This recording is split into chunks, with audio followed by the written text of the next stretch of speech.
How resilient employees shape productive workplaces.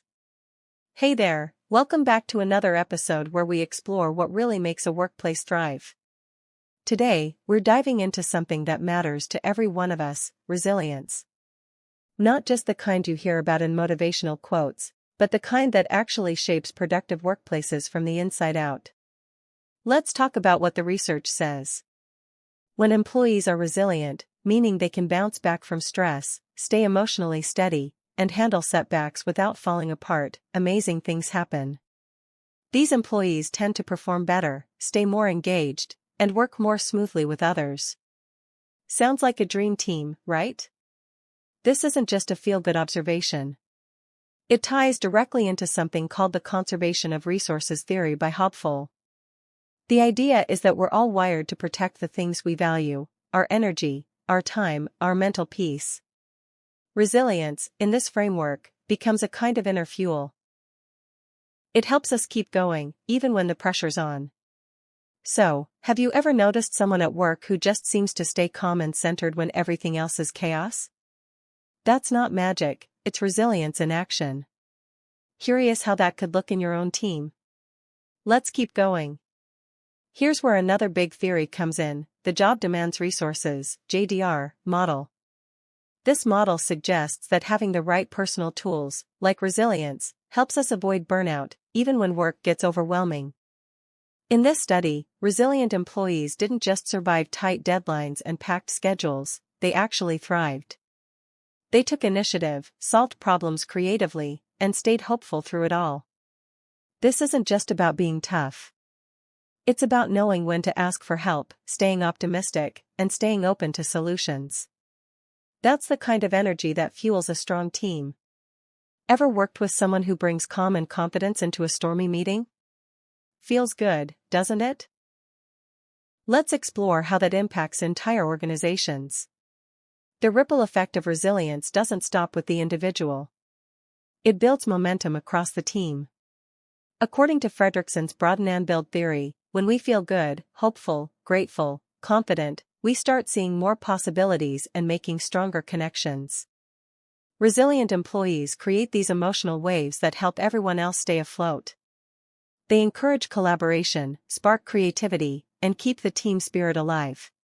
Can you think of a time when someone's positive attitude helped you push through a rough patch at work? You might be seeing the hidden power of resilience. Okay, so what does this all mean beyond the research? Let's talk implications. First, we need to rethink how we see resilience. It's not just a nice personality trait, it's a core strength that adds real value to a workplace. Resilience is not fixed, it grows. And when we treat it as something we can develop, just like communication or technical skills, it opens up all kinds of new opportunities in the workplace. Imagine resilience being part of how we hire, train, and promote. What if we designed workspaces that help people build resilience instead of draining it? Ever wished your job gave you more tools to handle stress, not just more work to do? You're not alone. Organizations can start small: mindfulness sessions, peer support groups, resilience coaching. These aren't just wellness perks. They're smart business strategies that improve performance, morale, and retention. And get this, resilience can even be part of recruitment. By looking for traits like adaptability and emotional control, companies can find candidates who are better suited for demanding roles. And leaders? They should be trained to model resilience too. When managers stay grounded, teams follow suit. Wouldn't it be refreshing to work for a boss who leads with calm, compassion, and courage? Now, let's zoom out a bit. On a policy level, governments and industries can get involved too. National mental health strategies should absolutely include employee resilience. Imagine tax breaks for companies that invest in real, certified training programs to build employee mental health. That kind of policy could change the way entire industries operate. The world of work is changing fast, especially post-pandemic. Resilience isn't just nice to have anymore. It's essential. It's what helps teams stay strong through uncertainty and bounce back when plans fall apart.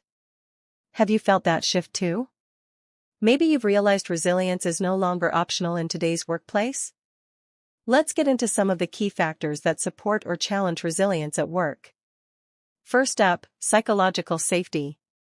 When people feel safe to speak up, ask for help, or even admit mistakes, resilience blooms. This idea comes from researcher Amy Edmondson. Teams that welcome honesty and vulnerability actually perform better because people aren't wasting energy hiding their struggles. Ever felt more energized in a team that lets you be human? That's psychological safety doing its job. Leadership style matters too. Managers who are supportive, empathetic, and inspiring, what we call transformational leaders, really help build a resilient culture. Their feedback, encouragement, and understanding make a huge difference. On the flip side, rigid or unkind leaders can squash resilience fast. Think about your own experience. Who's a leader that helped you grow through hard times? Colleague support matters as well. People who feel connected at work, whether through mentorship, teamwork, or just good friendships, tend to be more resilient. That social safety net makes challenges feel more manageable and less isolating.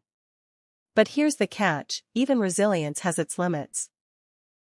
Sometimes, being labeled resilient can backfire.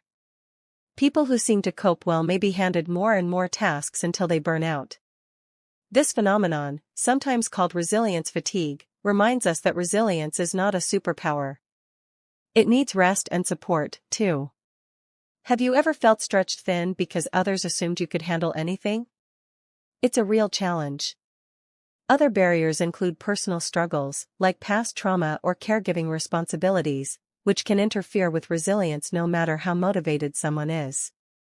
And let's not forget systemic issues, like inflexible policies or discrimination, that can block even the most resilient employees from thriving.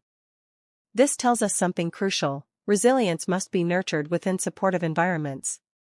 One size does not fit all. So what can we do next? Let's talk about future directions. To really understand resilience, we need more long-term studies. How does resilience shift over time, across careers, or during life transitions? We also need experiments to test different programs and tools. What actually works to build resilience at work, and in which industries? Cross-cultural studies are key, too. Resilience looks different depending on culture and context. By broadening our lens, we can develop tools that truly serve diverse workforces. And in today's tech-driven world, we can't ignore the digital side. What role does technology play in helping, or hurting, resilience? Could apps, online coaching, or AI-driven feedback platforms make a difference? Also, imagine the power of collaboration between psychology, business, and data science. By pooling knowledge, we can design smarter solutions for today's complex workplace challenges. Sounds exciting, doesn't it? The future of work could be more compassionate, more connected, and a lot more resilient. So, to wrap up this episode, this study shows that resilient employees aren't just surviving the workplace, they're shaping it. They bring energy, creativity, and calm. They help teams bounce back, adapt, and even grow from challenges. But they can't do it alone.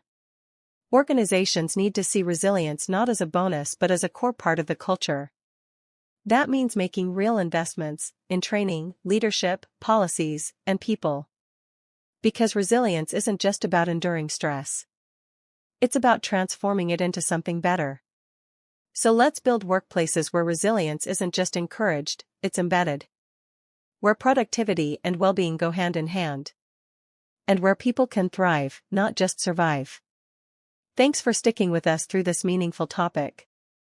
Before we go, what's one thing your workplace could do to better support resilience? Think about it, and maybe even bring it up in your next team meeting.